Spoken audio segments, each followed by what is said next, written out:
Well, hello, good evening, and welcome to a Monday, brand new week on the go. It's another episode of Brett's Old Time Radio Show, so thank you once again for joining us for our regular late night visit to those dusty studio archives of old time radio shows right here at my home in the southwest of the United Kingdom. The weekend seems like a distant memory, doesn't it? It so quickly goes, but we did have a lovely weekend. I know I told you all about it, but we did have a lovely weekend, which was great. I'm Brett, I'm your host for our Nighttime Podcast. Welcome to another episode. If you'd like to see what we did during our weekend, which was plentiful, we've got loads of content on Facebook, Instagram, YouTube, and TikTok. They're all called Brett's Old Time Radio Show. Give us a follow, give us a little like, that would be brilliant. Got a supporter page at patreon.com/Sunday Night Mystery, which is the name of our sister podcast, Sunday Night Mystery, and it's all true crime and it's brilliant. Time now for another adventure and more suspense. This one first broadcast on the 2nd of September 1942. It's called The Hitch-Hiker. The Columbia Network takes pleasure in bringing you Suspense.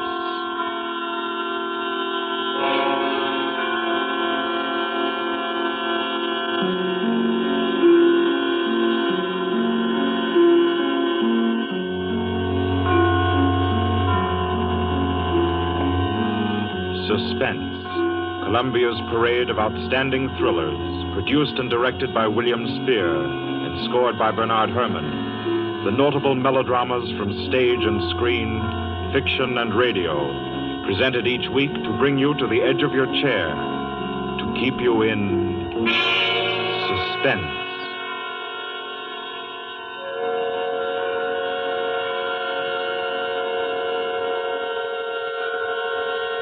Good evening. This is Orson Welles. I'm very happy I am to be back in the United States and back on the Columbia Network, even for so short a visit as this one. Back with old friends like Johnny Dietz, who is tonight's director, and Bernard Herrmann. The Mercury Theater presented tonight's radio play for the first time last year. We came right out then and hailed it as a classic of the medium. Nobody argued the point. A lot of people asked us to do it again, so it's gratifying to get the chance now and to find a favorite of ours in this distinguished anthology of spook shows. Personally, I've never met anybody who didn't like a good ghost story, but I know a lot of people who think there are a lot of people who don't like a good ghost story.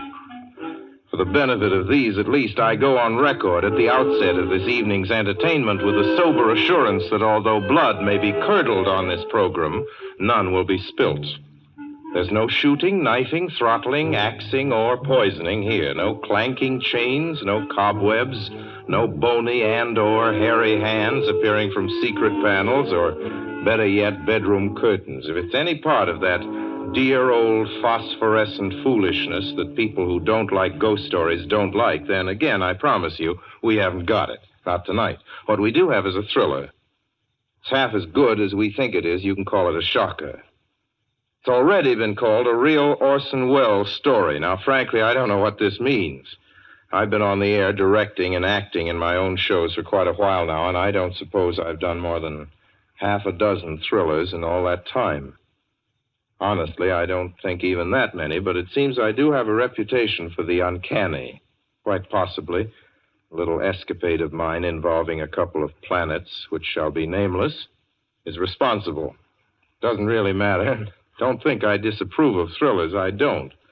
A story doesn't have to appeal to the heart. It can also appeal to the spine. Sometimes you want your heart to be warmed, and sometimes you want your spine to tingle. The tingling, it's to be hoped, will be quite audible as you listen tonight to The Hitch-Hiker. That's the name of our story, The Hitch-Hiker.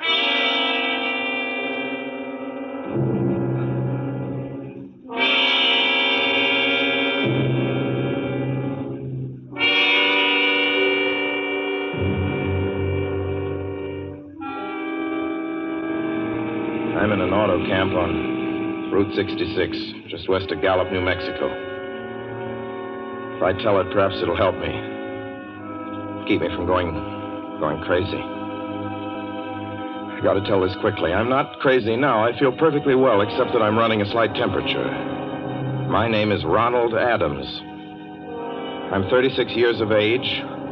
Unmarried, tall, dark, with a black mustache. I drive a 1940 Buick, license number 6Y175189. I was born in Brooklyn. All this I know. I know that I'm at this moment perfectly sane. That it's not me who's gone mad. It's something else. Something utterly beyond my control. I've got to speak quickly. At any minute, the link may break. This may be the last thing I ever tell on Earth. The last night I ever see the stars. 6 days ago, I left Brooklyn to drive to California. Goodbye, son. Good luck to you, my boy. Goodbye, Mother. Here, give me a kiss, and I'll go. I'll come out with you to the car. Oh, no, it's raining. Stay here at the door. Hey, what's this? Tears? I thought you'd promised me you wouldn't cry. Oh, I know, dear. I'm sorry. But I do hate to see you go. I'll be back. It'll only be on the coast 3 months. Oh, it isn't that. It's just the trip. Ronald, I wish you weren't driving. Oh, Mother, there you go again. People do it every day. I know, but you'll be careful, won't you? Promise me you'll be extra careful. Don't fall asleep or drive fast or pick up any strangers on the road. Oh, gosh. I think I was still 17 here, you told me. Oh. And wire me as soon as you get to Hollywood, won't you, son? Of course I will. Don't you worry. There's nothing going to happen. It's just 8 days of perfectly simple driving on smooth, decent, civilized roads with a hot dog or a hamburger stand every 10 miles.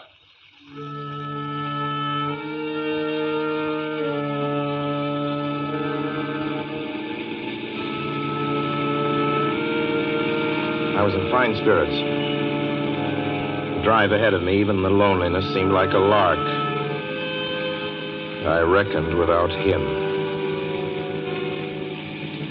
Crossing Brooklyn Bridge that morning in the rain, I saw a man leaning against the cables. He seemed to be waiting for a lift. There were spots of fresh rain on his shoulders. He was carrying a cheap overnight bag in one hand. He was thin, nondescript, with a cap pulled down over his eyes. I would have forgotten him completely, except that just an hour later, while crossing the Pulaski Skyway over the Jersey Flats, I saw him again. At least, he looked like the same person. He was standing now with one thumb pointing west. I couldn't figure out how he got there, but I thought probably one of those fast trucks had picked him up, beaten me to the Skyway, and let him off. I didn't stop for him. Then late that night, I saw him again. It's on the new Pennsylvania Turnpike between Harrisburg and Pittsburgh. It's 265 miles long with a very high speed limit. I was just slowing down for one of the tunnels when I saw him, standing under an arc light by the side of the road. I'd seen quite distinctly the bag, the cap, even the spots of fresh rain spattered over his shoulders. He hallooed at me this time. Hello! Hello! I stepped on the gas like a shot.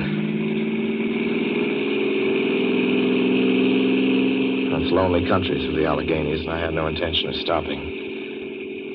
Besides, the coincidences, or whatever it was, gave me the willies.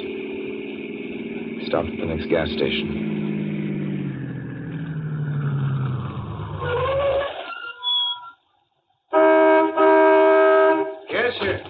Fill her up. Certainly, sir. Check your oil, sir? No, thanks.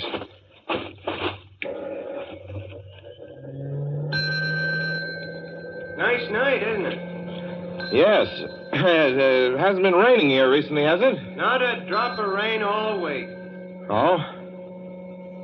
Oh, I suppose that doesn't done your business any harm. Oh, people drive through here all kinds of weather. Mostly business, you know.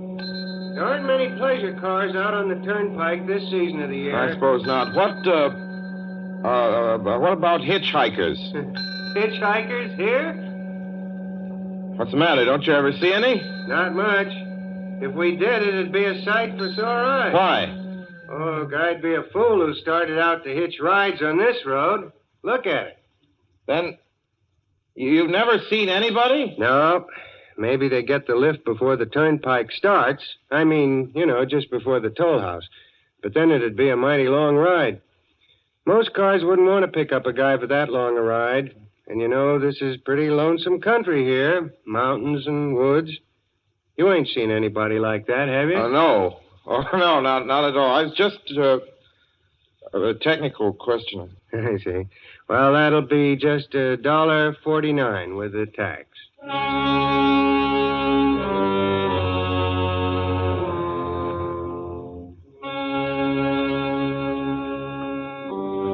thing gradually passed through my mind as sheer coincidence. I had a good night's sleep in Pittsburgh. I didn't think about the man all next day until just outside of Zanesville, Ohio, I saw him again. It was a bright, sunshiny afternoon. The peaceful Ohio fields, brown with the autumn stubble, lay dreaming in the golden light. I was driving slowly, drinking it in, when the road suddenly ended in a detour. In front of the barrier, he was standing.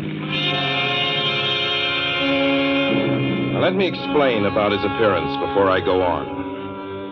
I repeat, there was nothing sinister about him. He was as drab as a mud fence, nor was his attitude menacing. He merely stood there, waiting, almost drooping a little, the cheap overnight bag in his hand. He looked as though he'd been waiting there for hours. And he looked up. He hailed me. He started to walk forward. Hello? Hello? Hello? No, not just now. Sorry. Going to California? No, not today. The other way, going to New York. Sorry.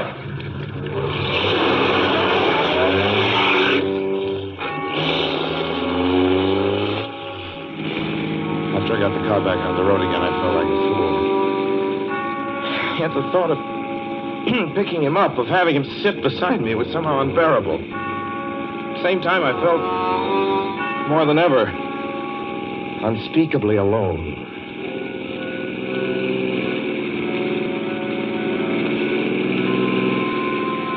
Hour after hour went by.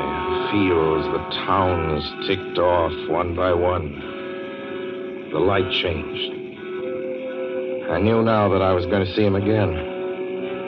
And though I dreaded the sight, I caught myself searching the side of the road, waiting for him to appear.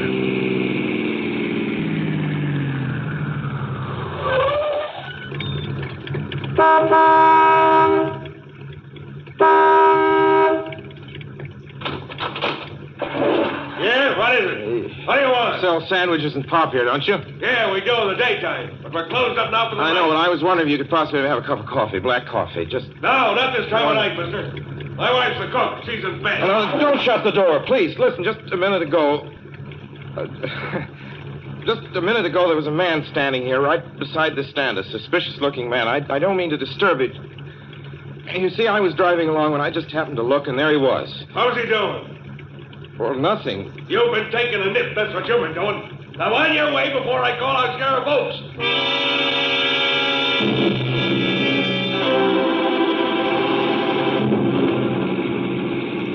I got into the car again and drove on slowly. I was beginning to hate the car.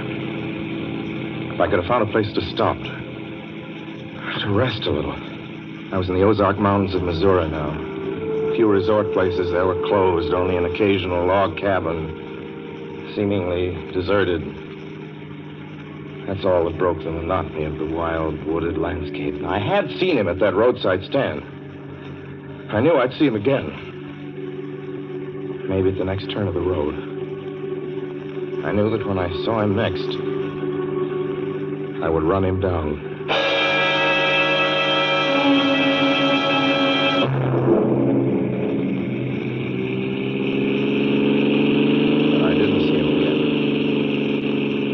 See him until late next afternoon.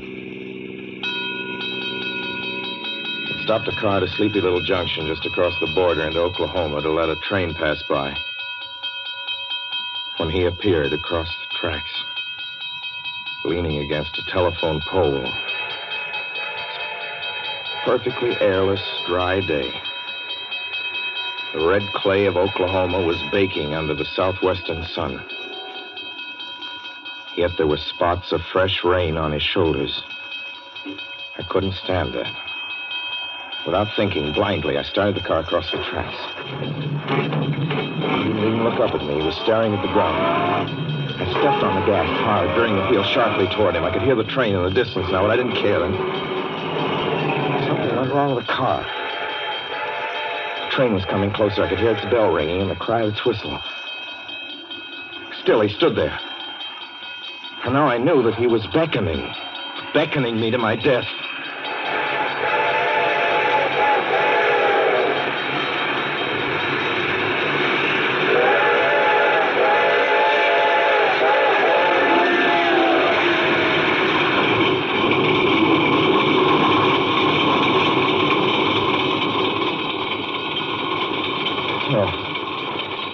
Frustrated him that time. The starter worked at last. I managed to back up. When the train passed, he was gone. I was all alone in the hot, dry afternoon.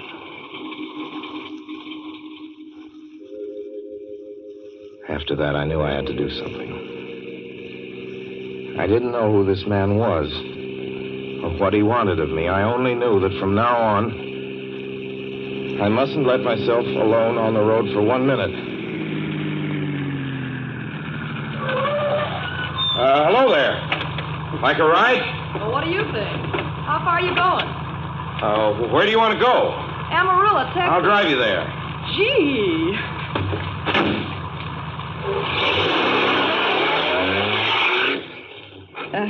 You mind if I take off my shoes?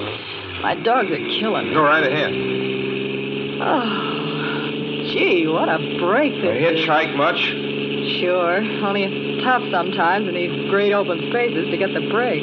I should think it would be, though I'll bet you get a good pickup in a fast car. If you did, you could get places faster than, say, another person in another car, couldn't you? I don't get you. Well, take me, for instance. Suppose I'm driving across the country, say, at a nice, steady clip, about 45 miles an hour. Couldn't a girl like you just standing beside the road waiting for lifts beat me to town, or any town, provided she got picked up every time in a car doing from 65 to 70 miles an hour? I don't know. What difference does it make? Oh, no difference. It's just a crazy idea I had sitting here in the car. Oh, imagine spending your time in a swell car thinking of things like that. What would you do instead? What would I do? If I was a good-looking fella like yourself, why, I just enjoy myself every minute of the time. I'd sit back and relax. And if I saw a good-looking girl along the side of the road, hey, look out! Did you see him? See who? A man standing beside the barbed wire fence.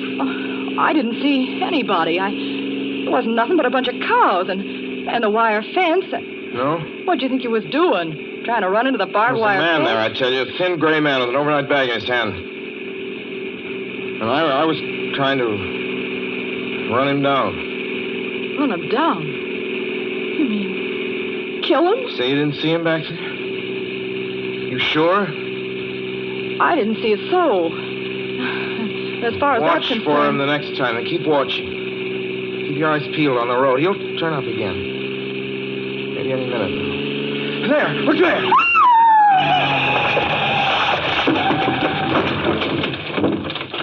How does this door work? I'm getting out of here. See him that time? No, I didn't see him that time. And personally, mister, I don't expect never to see him.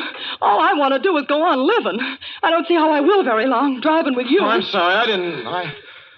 I don't know what came over me, but please don't go. So if you'll excuse me... You can't go. Listen, how would you like to go to California? I'll drive you to California. Seeing pink elephants all the way? No, thanks. Thanks just the same. Listen, please, just 1 minute, please. You know what I think you need, big boy? Not a girlfriend. Just a good dose of sleep. Please. There, I got it now. No, you can't go. Please, come Your back. hands off me. Do you hear? Leave your hands off.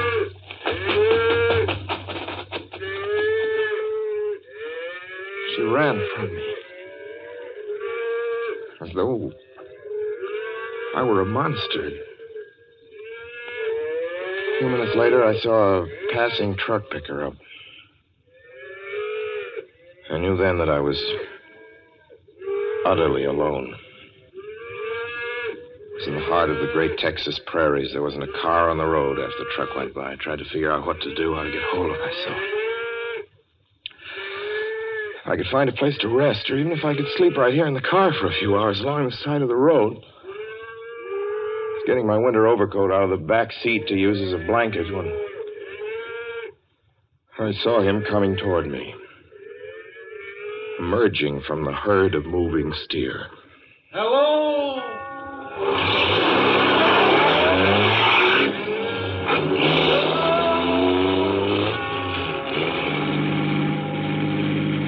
Maybe I should have spoken to him then. Fought it out then and there. For now, he began to be everywhere. Whenever I stopped, even for a moment, for gas, for oil, for a drink of pop, a cup of coffee, sandwich, he was there. I saw him standing outside the auto camp in Amarillo that night when I dared to slow down. I was sitting near the drinking fountain of a little camping spot just inside the border of New Mexico. He was waiting for me outside the Navajo reservation where I stopped to check my tires. I saw him in Albuquerque when I bought 20 gallons of gas. I was afraid to stop now. I began to drive faster and faster. I was in lunar landscape now.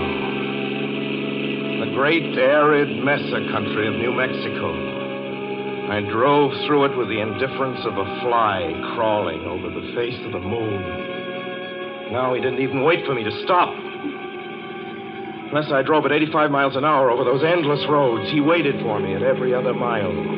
I'd see his figure, shadowless, flitting before me, still in its same attitude, over the cold, lifeless ground, flitting over dried-up rivers, over broken stones cast up by old glacial upheavals, flitting in that pure and cloudless air.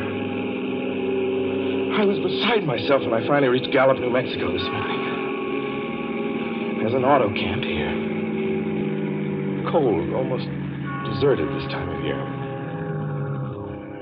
I went inside and asked if there was a telephone. I had the feeling that if only I could speak to someone familiar, someone I loved, I could pull myself together.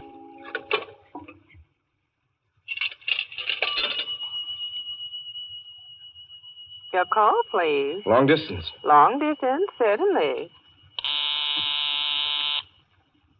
This is long distance. I'd like to put in a call to my home in Brooklyn, New York. I'm Ronald Adams. The number is Beechwood 200828. Certainly, I will try to get it for you. Albuquerque. New York for Gallup. New York. Gallup, New Mexico, calling Beechwood 20828. I'd read somewhere that love could banish demons. It's the middle of the morning. I knew Mother'd be home. I pictured her tall and white-haired in her crisp house dress, going about her tasks. Be enough, I thought, just to hear the even calmness of her voice. Will you please deposit $3.85 for the first 3 minutes? When you have deposited $1.50, will you wait until I have collected the money?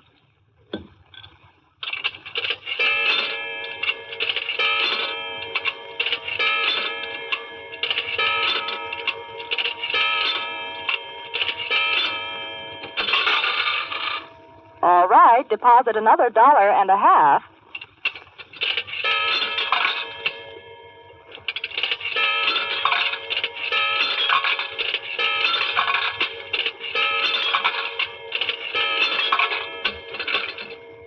Will you please deposit the remaining 85 cents?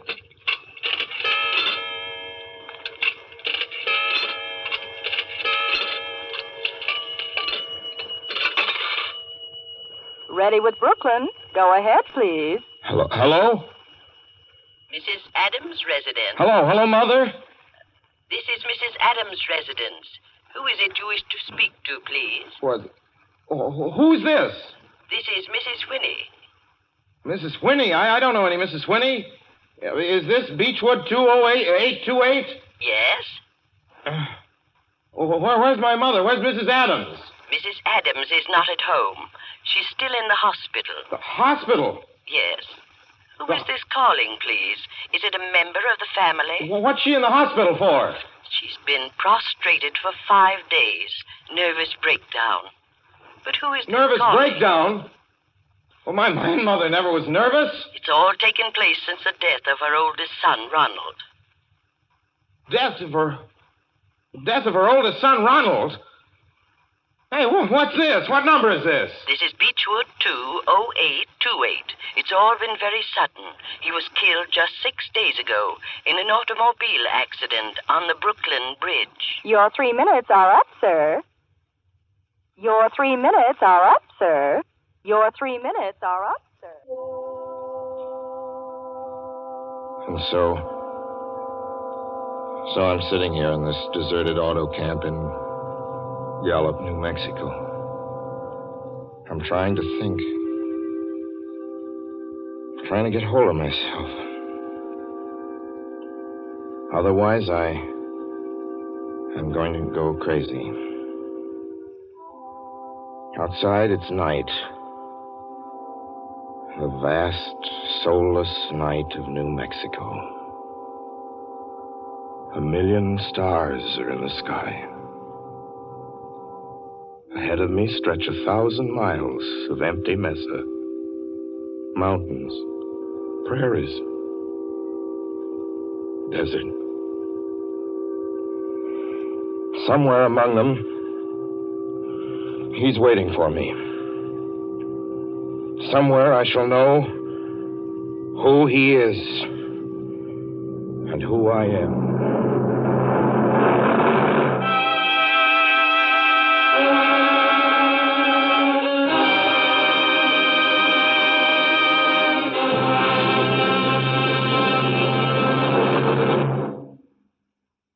So ends The Hitch-Hiker, and to Orson Welles our considerable thanks for his playing of the title role.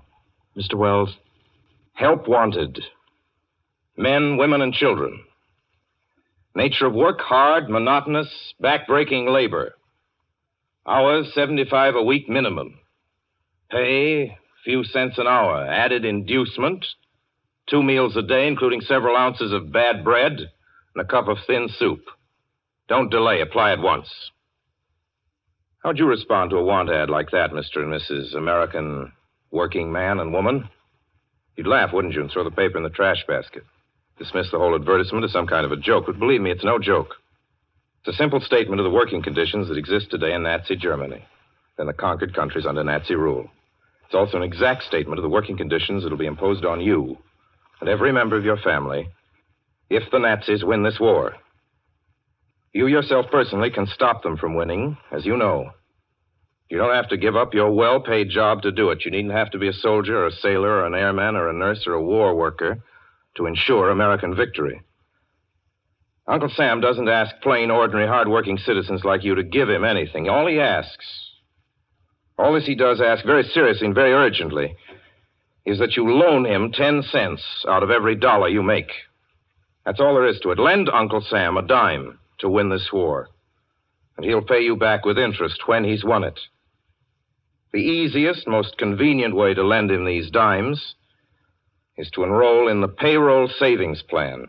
Just tell your boss to deduct 10 cents from every dollar he pays you and lend it to Uncle Sam in your name. Sign up for this simple savings plan today, and when victory comes, you will have war bonds in your pockets instead of Axis bonds on your wrists. Suspense will be heard again 2 weeks from tonight.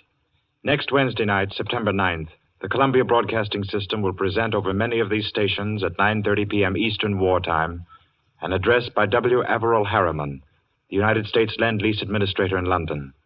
Mr. Harriman, as the personal representative of the President of the United States, attended the Moscow conferences between Winston Churchill and Joseph Stalin.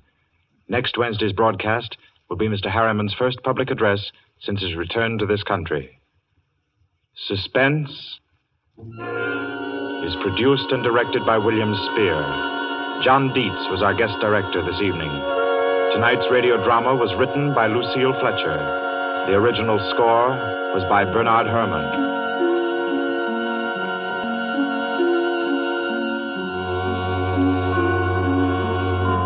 This is the Columbia Broadcasting System.